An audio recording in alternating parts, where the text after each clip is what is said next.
Bay Kemal şu teröristlere bugün terörist deme. Cezası bilsin ki baş veririz ama onlar gibi teröristler ve destek Allah'a hamdolsun. Milletin emanetini yere düşürmüyor. Milletimizin teveccühünü bir gayibini canı gönülden tebrik ediyorum. Mevla'dan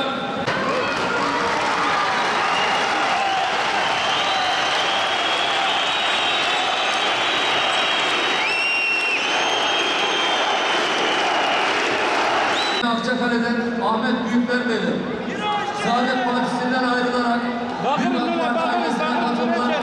Mahmut Güneş.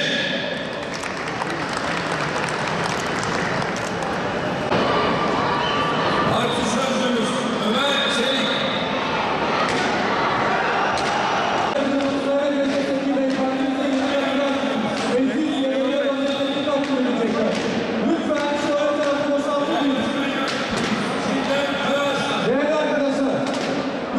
Görevli arkadaşlar yardımcı olsun. Lütfen şuraya boşaltalım.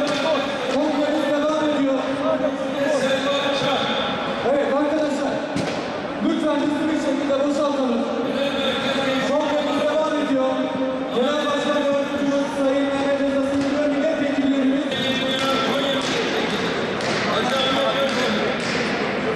Abdurrahman Bey ile Bahattin Bey.